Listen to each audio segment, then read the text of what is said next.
Ошибки при технологии длительного холодного брожения. Сегодня мы поговорим о технологии, которая обещает все. Насыщенный аромат, идеальную структуру, хрустящую корочку. Это длительное холодное брожение. Но сколько раз вы сталкивались с ситуацией, когда, несмотря на соблюдение всех правил, тесто и итоговый результат в итоге разочаровывает. Оно либо перебродило, либо не поднялось, либо вовсе потеряло структуру. Или тестовые заготовки не достигли нужного объема. Такие случаи не случайность. Это результат скрытых ошибок, которые большинство начинающих пекарей повторяют снова и снова, даже не подозревая об их существовании. Технология длительного холодного брожения – это не просто положил тесто в холод на 12-48 часов и забыл. Это тонкий биохимический процесс, в котором каждая деталь имеет значение. И одна единственная ошибка на начальном этапе может проявиться только в конце, когда уже ничего нельзя исправить. Мы подробно разберем самые распространенные ошибки от замеса до формовки.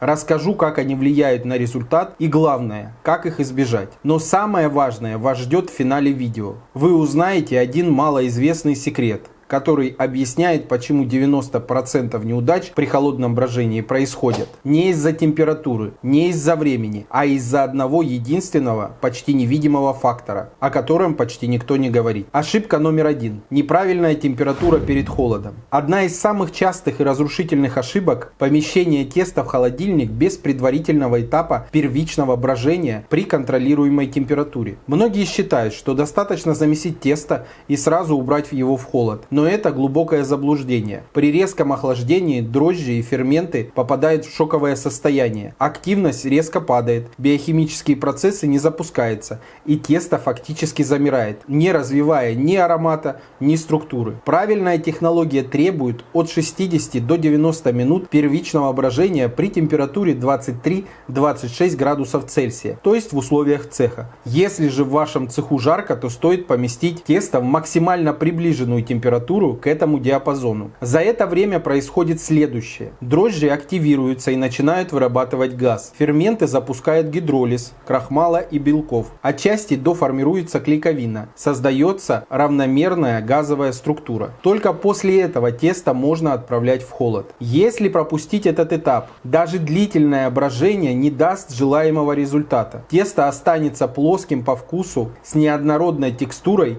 и слабой эластичностью, так как по сути вы настолько замедлите брожение, что при низких температурах дрожжи так и не активируются должным образом. Также важно, температура теста после замеса должна быть в диапазоне от 24 до 26 градусов Цельсия. Если она выше, тесто начнет бродить слишком активно перед холодом. Если ниже, процессы запустятся с задержкой. Поэтому не экономьте эти первые 60-90 минут. Они фундамент всего последующего процесса. Понятно, что если ваше тесто ферментируется в тестовых заготовках, то 60 минут в пласте теста этого достаточно. А на весь остальной процесс, включая формовку и предформовку, займет еще примерно 30-40 минут. По итогу у вас получится примерно такой временной диапазон. Ошибка номер 2. Избыток дрожжей – это ложная безопасность. Одна из самых распространенных ошибок – увеличение количества дрожжей на всякий случай. Многие считают, раз тесто идет в холод, брожение замедлится, положу чуть больше, чтобы точно подошло. Но именно это решение становится причиной катастрофы. При длительном холодном брожении дрожжи не погибают, они переходят в режим низкой активности. Даже при температуре плюс 4 градуса Цельсия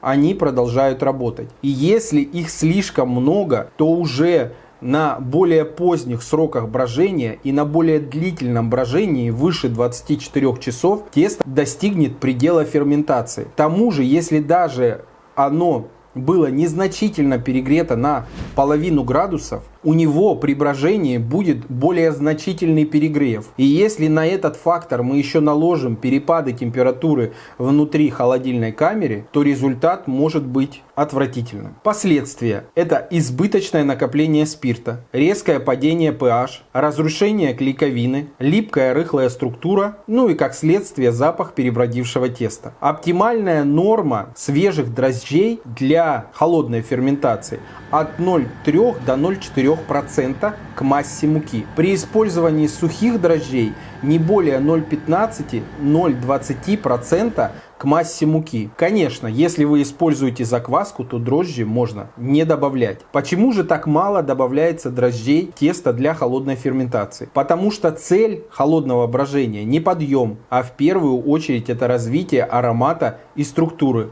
за счет медленных ферментативных процессов. Дрожжи здесь не двигатель, а в первую очередь катализатор. Кроме того, избыток дрожжей подавляет развитие молочнокислых бактерий, тех самых, которые отвечают за сложный сбалансированный вкус. Вместо богатого профиля вы можете получить однообразный дрожжевой вкус. Поэтому правило простое: чем дольше брожение, тем меньше дрожжей. Конечно, комбинация дрожжей и закваски возможна, но здесь стоит учитывать, что в этом случае брожение будет меньшим по времени и как следствие объем, полнота вкуса будут недостаточными. Оптимальное время брожения для пшеничных сортов хлеба начинается от 15 часов. И помните, уверенность в результате не в количестве дрожжей, а в правильной организации технологического процесса. Ошибка номер 3. Игнорирование соли равно разрушение структуры. Еще одна критическая ошибка – недооценка роли соли в рецептуре для длительного холодного брожения. Многие считают, что соль – это просто вкусовая добавка, и при желании ее можно уменьшить или вовсе исключить. Но это серьезное заблуждение, ведущее к полному разрушению структуры теста. Соль – это не приправа, это структурный стабилизатор. Она укрепляет клейковину, повышает ее устойчивость к длительному воздействию ферментов и предотвращает разрушение структуры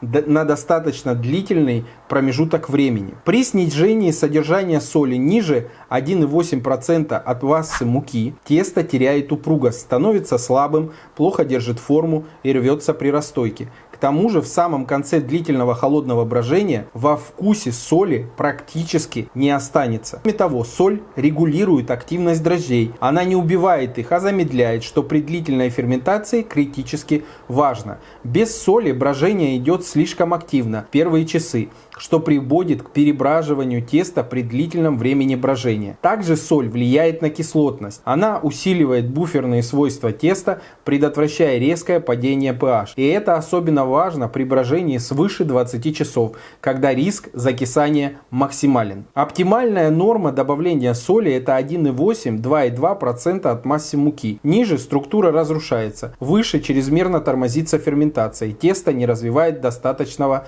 аромата. Еще один важный момент – время внесения. Соль следует добавлять в конце, после автолиза, если он есть, и после внесения дрожжей. Как правило, для длительного холодного брожения выше 24 часов это критически важно. Прямой контакт соли и дрожжей вызывает шок. Локальное подавление дрожжей и неравномерное брожение, поэтому исключайте прямой контакт дрожжей и соли. Также стоит заметить, что в некоторых рецептурах для очень длительного холодного брожения соль добавляется, когда уже полностью сформирована клейковина практически в конце замеса. Для того, чтобы как раз таки исключить формат, когда дрожжи плохо активируются. То есть, если мы берем оптимальную рецептуру, то в этом случае мы сначала делаем автолиз, а после автолиза мы уже замешиваем основное тесто. Но если мы не делали автолиз, то в этом случае соль уже будет способствовать более быстрому образованию клейковины. Поэтому мы, чтобы провести вот такой вот своеобразный автолиз, хотя он таковым не является, мы проводим замес без соли. И после этого уже в конце замеса мы добавляем соль. Это поможет вам, во-первых, увеличить количество воды в рецептуре, а также поможет правильно сформировать клейковинный каркас. Поэтому соль это не опция, это обязательный элемент, без которого невозможно построить стабильное тесто для длительного холодного брожения. Ошибка номер 4. Неправильная гидратация, ловушка для новичков. Одна из самых распространенных ошибок, особенно среди тех, кто впервые осваивает данную технологию, чрезмерная гидратация. Многие считают, что чем выше влажность, тем более открытая структура и сложнее вкус. Но при холодной ферментации это опасное заблуждение. Тесто с гидратацией выше 75% становится чрезмерно уязвимым к действию ферментов. Протеазы и амилазы работают активнее в среде с высоким содержанием свободной воды. Если это брожение происходит достаточно длительно, то клейковина будет постепенно со временем терять свою упругость. Тесто будет становиться липким, плохо делиться и не держать форму при расстойке. Но такое длительное брожение, как правило, не часто применяется при промышленной технологии, так как составляет практически 48 часов. Оптимальный диапазон для пшеничного теста это 68-72% воды в зависимости от типа муки. Если используется сильная мука, то гидратация может подниматься до 73-74%. Но выше, как правило, не применяется, хотя отдельные сорта хлеба или других изделий могут быть с более высокой гидратацией. Ключевой момент в технологии это все-таки автолиз, смешивание муки и воды и после чего ожидание в течение 20-40 минут до внесения оставшихся компонентов, в том числе дрожжей и соли. Это позволяет достичь полного набухания крахмала и белков.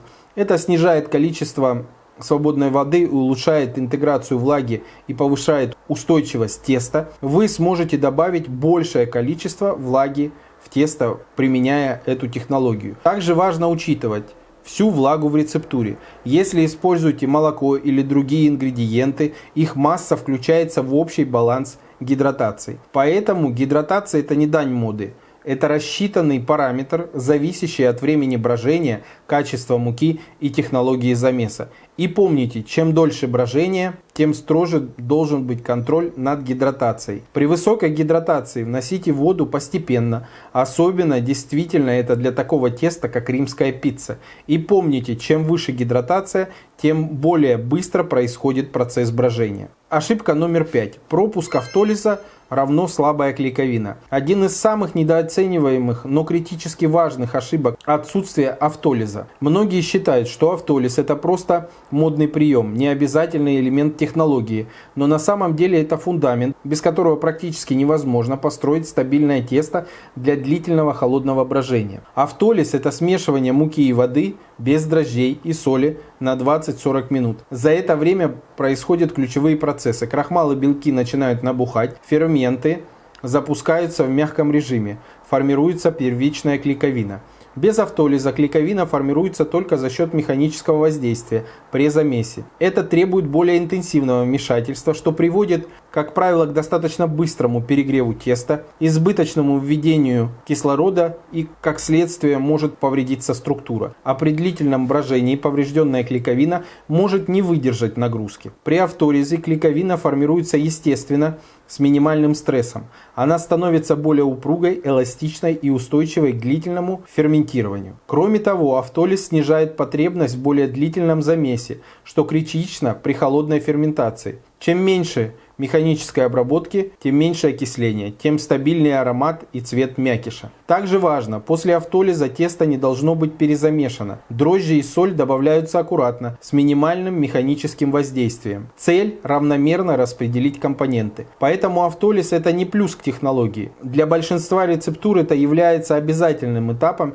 без которого невозможно построить качественное тесто для длительного холодного брожения. И игнорирование автолиза это не экономия времени. Это гарантия нестабильного результата. Конечно, можно и без него, но в этом случае результат периодами оставляет желать лучшего. К тому же не во всех сортах муки есть оптимальный и подходящий белок для длительной холодной ферментации. И автолиз отчасти это может как-то исправить. Ошибка номер 6. Неправильная температура хранения – это иллюзия контроля. Одна из самых коварных ошибок – уверенность в том, что холод есть холод. Многие считают, что просто положил тесто в холодильник и процесс пошел. Но на самом деле даже небольшие колебания температуры внутри камеры могут полностью нарушить ход брожения. Оптимальная температура для длительного холодного брожения – стабильные плюс 8, плюс 10 градусов по Цельсию. При очень низких температурах плюс 2 градуса по Цельсию активность дрожжей и ферментов замедляется почти до остановки. Тесто фактически замирает и не развивает аромат. При плюс 6 и выше брожение продолжается достаточно активно. Но если у вас планируется брожение дольше 18 часов, то в этом случае вы должны подбирать температуру уже по факту проработок, под вашу муку, под вашу тестовую заготовку и под вашу технологию. Но проблема не только в среднем значении. Критичны именно перепады температуры. При большом диапазоне перепадов температур стабильность результата под вопросом. Оптимально, чтобы перепад температуры внутри холодильной камеры не превышал 1 градуса Цельсия. В этом случае вы будете всегда уверены, что результат у вас будет один и тот же за определенный промежуток времени. Неодинаковая температура с большими перепадами – это стресс, и он нарушает равномерность ферментации и приводит к дефектам структуры. Идеально использовать отдельную холодильную камеру с точечным контролем температуры, где она полностью соответствует тому, что отображается у вас на информационном табло. Также важно, тесто должно занимать не более 50-60% объема контейнера, если вы ферментируете целый пласт теста. Даже в холоде оно продолжает медленно подниматься. При нехватке места в контейнере создается внутреннее давление, тесто деформируется, клейковина рвется. Важно помнить, что разная загрузка холодильной камеры по объему может существенно поднимать температуру внутри самой холодильной камеры. И как следствие брожение может ускориться. Учитывайте это при установке температуры. Расстойка тестовых заготовок может занять меньшее время. Также на этот факт влияет наличие форм из лозы. Если они есть, то расстойка также может занять чуть больше времени. А расстойка на льняной ткани займет меньше времени, так как нет форм и со всех сторон тестовые заготовки с друг другом соприкасаются через льняную ткань, что тоже дополнительно их подогревает. И последнее. Не менее важно – это герметичность. Открытые или плохо закрытые контейнеры приводят к образованию сухой корочки на поверхности. Это не только ухудшает текстуру, но и создает зону с нарушенной влажностью, что ведет к неравномерному брожению. Если расстойка происходит в тестовых заготовках, то корка на поверхности должна присутствовать, и льняная ткань и формы из лозы этому способствует. Холод – это не просто место хранения, это активная часть технологии, требующая тщательного контроля и точности. Ошибка номер 7. Пренебрежение акклиматизацией после холода. Одна из самых досадных ошибок – начало формовки сразу после извлечения теста из холодильника. В случае, если вы ферментируете пласт теста, а потом разделываете его на тестовые заготовки. Многие считают, тесто пролежало какое-то количество часов, теперь можно делить и выпекать.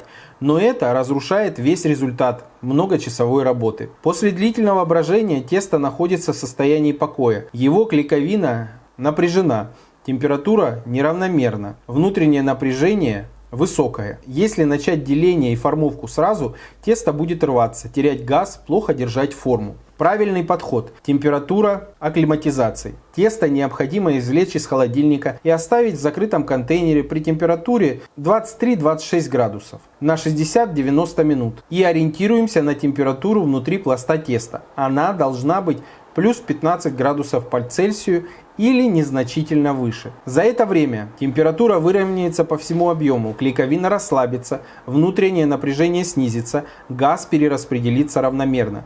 Без этой стадии невозможно реализовать потенциал, заложенный в процессе брожения. Но и здесь есть ошибка – чрезмерное механическое воздействие. Некоторые слишком энергично обминают тесто, стараясь выгнать газ. Это губительно. При длительном брожении газ не отход, а часть ароматического профиля. Его устранение ради идеальной структуры ведет к недостаточному вкусу. Если формовка осуществлена до того, как тесто было помещено в холодильную камеру, то в этом случае нагревать тестовую заготовку или не нагревать до 15 градусов по Цельсию определяется по факту. Конечно, если вы один раз выведете технологию, то всегда будете делать одинаково. Но я скажу по опыту, что даже день ото дня бывают некоторые нюансы при одной и той же технологии, одних и тех же температурных режимах. Поэтому, когда у вас небольшое производство, то эти отличия будут иногда даже очень значительными. И здесь важно контролировать все еще, помимо температуры, по факту. Формовка должна быть бережной, минимально травмирующей.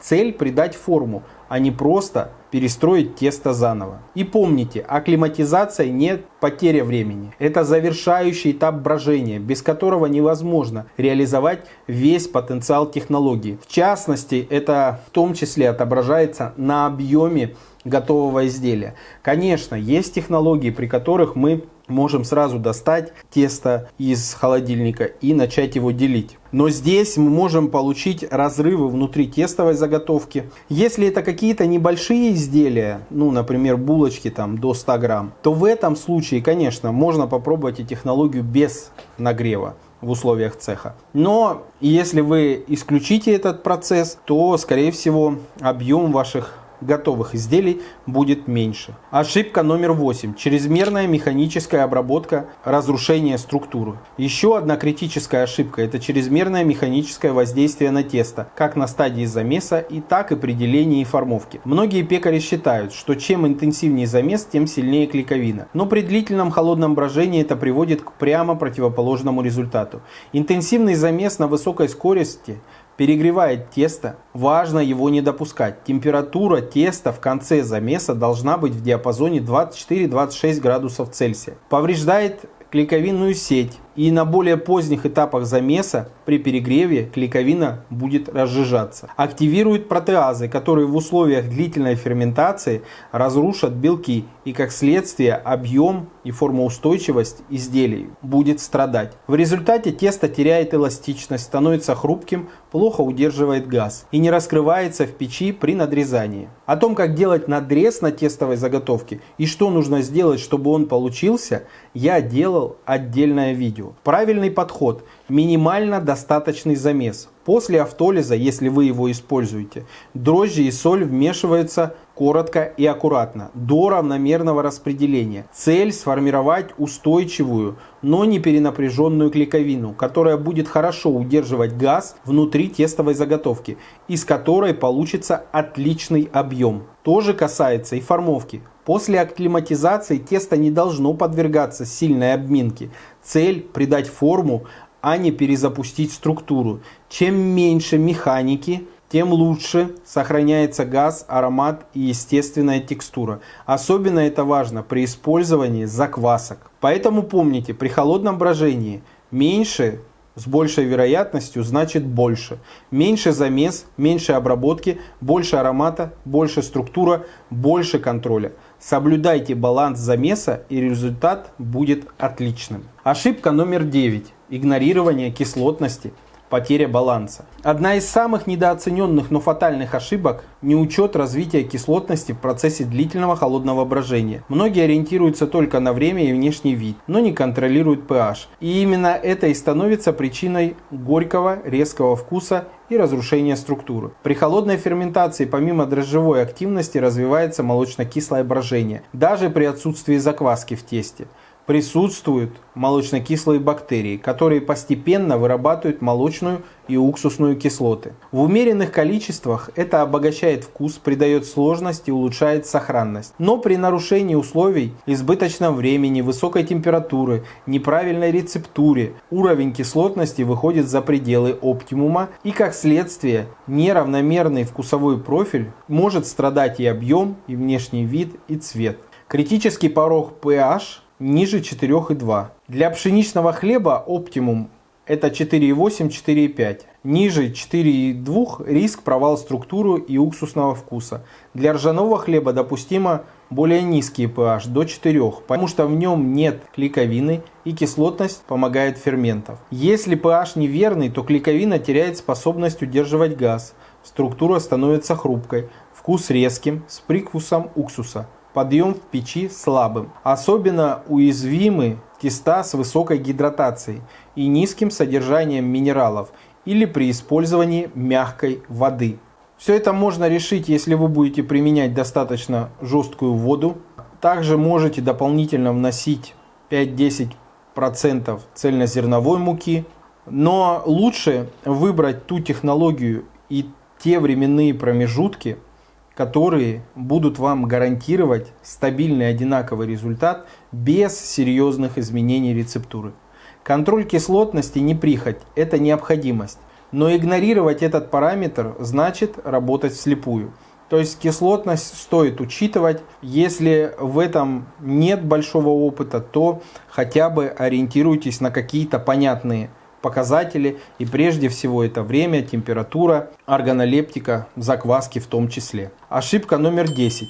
Неправильное время расстойки. Одна из самых обидных ошибок – неправильная расстойка после ферментации. Многие считают, что раз тесто уже прошло длительное брожение, ему нужно минимальное время для подъема. Или наоборот, оставляет его слишком долго, полагая, что еще чуть-чуть и оно будет уже готово. Но расстойка после формовки не формальность. Это заключительный этап, где реализуется весь потенциал, заложенный за время холодной ферментации. Окончательная расстойка прежде всего нужна для тех изделий, которые ферментируются в пласте теста и которым после холодной ферментации нужна окончательная расстойка. Тесто после холодильника и акклиматизации требует расстойки. Конечно, все зависит от сорта, но температура расстойки от 26 до 28 градусов Цельсия, влажность 75-80%, время от 60 до 90 минут. Зависит от рецептуры, формы изделия, а также от его веса. Для тех изделий, которые ферментируются в тестовой заготовке, для них достаточно, чтобы их подогрели в условиях цеха до температуры внутри заготовки плюс 15 градусов Цельсия. Опять же, не для всех сортов хлеба и не для всех технологий. В этом есть необходимость. При недостаточной расстойке тесто не раскрывается в печи, корочка становится чрезмерно твердой, структура плотной с закрытым мякишем. При перерасстойке клейковина будет ослабляться, изделие поплывет. При выпечке появляются провалы, трещины и неравномерный подъем. Ключевой ориентир – состояние теста, а не таймер. Оно должно быть упругим, слегка пружинистым, заполненным газом, но не перекачанным, скажем так. И помните, расстойка – это не продолжение брожения, это подготовка теста к термическому шоку. Тесто должно быть на пике. Это критический момент, от этого зависит, получите вы результат или нет. Поэтому не торопитесь и не экономьте время. Выведите оптимальную технологию, которая у вас всегда будет получаться одинаково. Ошибка номер 11. Неправильный контейнер – это давление, которое изменяет структуру. На первый взгляд выбор емкости для хранения теста – технический вопрос, но на самом деле форма и объем контейнера напрямую влияют на равномерность брожения и целостность клейковины. Особенно это важно для такого вида изделия, как чиабатта и похожие сорта хлеба на этот сорт. Одна из самых частых ошибок – использование контейнеров, заполненных тестом более чем на 60% объема. При длительном холодном брожении, даже в условиях холода, тесто продолжает медленно расширяться.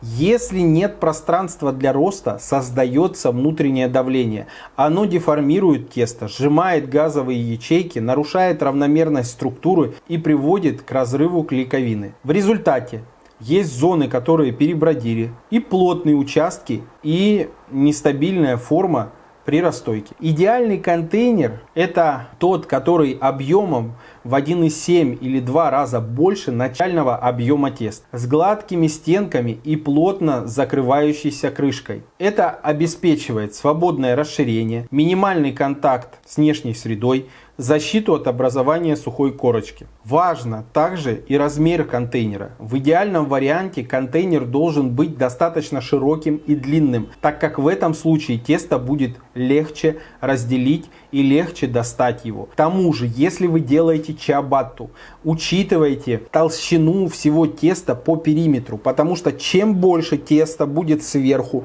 тем оно больше будет давить на нижние слои теста, и тем меньше ячейки, то есть и тем меньше поры у вас получатся. Поэтому если вы хотите оптимальную чиабатту, как с картинки, то вам стоит поработать не только над самим тестом, а еще и поработать над тем, как это тесто распределяется в контейнере. Это очень важный момент. Также важна форма емкости. Предпочтительнее прямоугольные контейнеры, так как после длительной холодной ферментации их будет легче достать и легче разделить, потому что прямоугольник делить, условно, опять же, чиабатта легче, даже какой-то другой хлеб на прямоугольнике делить легче. К тому же технология деления, например, для ремесленных сортов, это гидравлические тестоделители, которые обладают либо квадратной зоной для деления, либо прямоугольной. Конечно, есть отдельные, которые могут и круг делить.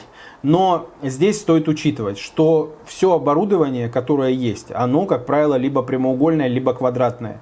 не круглая. Поэтому выбор прямоугольника и квадрата очевиден. Еще один нюанс – это материал. Пластик должен быть пищевым и инертным. Поэтому контейнер не просто емкость, это часть технологии, которая либо поддерживает стабильность, либо может ее полностью разрушить. Ошибка номер 12. Пренебрежение качеством муки. Это фундамент на песке. Одна из самых глубинных, но часто игнорируемых ошибок использования муки без учета ее технологических свойств. Многие считают, пшеничная мука, она и есть пшеничная мука. Но при длительном холодном брожении именно качество муки определяет, выдержит ли тесто длительное брожение или нет. Проблема в том, что не всякая мука с заявленным белком 12-13% подходит для холодного брожения. Важна не только сила, но и качество клейковины, ее упругость, растяжимость и соотношение белков внутри самой клейковины. Мука с избытком тех или иных белков может быть слишком жесткая,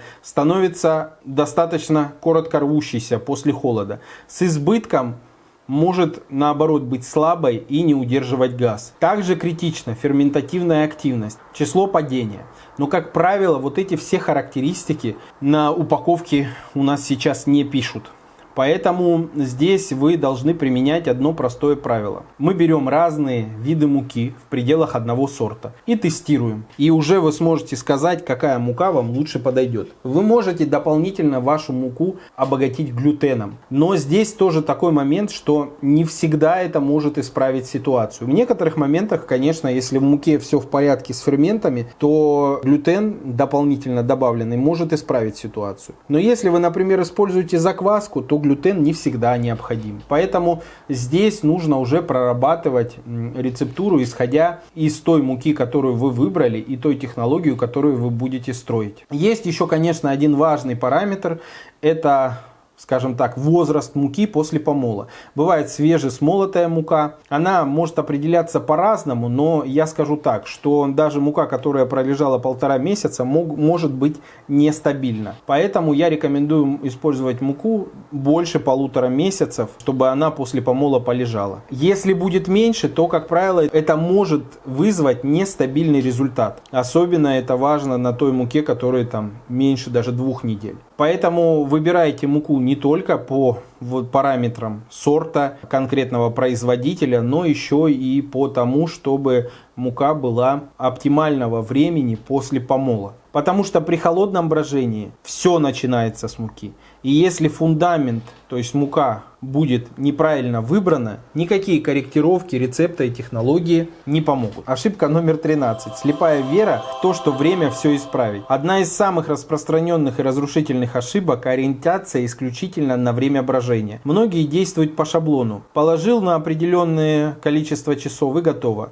Но длительное холодное брожение – это не таймер, это процесс, зависящий от множества переменных. Температура теста, состав муки, уровень влажности, объем заготовки, даже высота над уровнем моря и тот регион, в котором присутствует пекарня, все это влияет на скорость и характер брожения. И если слепо следовать временному графику, можно получить либо недобродившее тесто, либо перебродившее. Например, тесто из муки с высокой ферментной активностью при тех же условиях может достичь пика брожения за условных 10 часов, в то время как другая партия потребует на это в 2 раза больше. Поэтому ключевой показатель не часы, а состояние теста. Оно должно быть упругим, эластичным, без признаков оседания или липкости. Поверхность, как правило, глянцевая, не сухая. Аромат сложный, слегка кисловатый, с нотками йогурта, спелого фрукта, но без резкости. Если тесто проваливается при надавливании, плохо держит форму или имеет запах перебродившего пива, оно уже зашло слишком далеко. Восстановить его невозможно. Поэтому никогда не доверяйте только времени. Доверяйте своему опыту и нарабатывайте этот опыт. Понятно, для больших партий, для промышленного производства, для даже небольшой пекарни стоит учитывать временные промежутки и стоит делать такую технологию, которая плюс-минус при одних и тех же временных промежутках дает практически одинаковый результат. Помните, холодное брожение – это не способ ускорить процесс, а возможность углубить его. Это технология, требующая наблюдения, контроля и понимания. И вот главный секрет – это достаточно интенсивный замес слишком избыточно насыщает тесто кислородом. Если не исключить достаточно интенсивный замес, то перебраживание теста и тестовой заготовки будет происходить быстрее. Поэтому для такой технологии оптимально применять автолиз, который помимо механического воздействия, он в себе содержит еще и воздействие ферментами и временем. И за счет этого мы получаем более стабильную клейковину. И как следствие, когда мы уже дозамешиваем, мы получаем более стабильный результат. Потому что замес у нас длится меньше, мы его делаем менее интенсивным. И как следствие исключаем избыточное окисление на раннем этапе. Поэтому может использоваться, конечно, для такой технологии специализированное оборудование, но это уже для совсем больших предприятий. Здесь же мы больше говорим о малых и средних предприятиях, поэтому, доработав свою технологию, вы получите практически всегда стабильный результат. Чтобы этого достичь, вам нужно максимально сократить время замеса, использовать автолиз, замешивать тесто на низкой скорости, избегать слишком быстрого образования клейковины на раннем этапе. Важно помнить, что при холодном брожении качество будущего изделия закладывается во время замеса. И тут важно выработать технологию, которая бы подходила именно для вас, для вашей рецептуры. Помните, что все рецептуры, которые вы видите, требуют проработки, доработки и корректировки. Оставляйте свои комментарии, пишите, какой у вас опыт холодного брожения тех или иных изделий, пишите, какие ошибки вы совершали в процессе такой технологии. Подписывайтесь на канал, ставьте лайки, смотрите и другие видео на моем канале.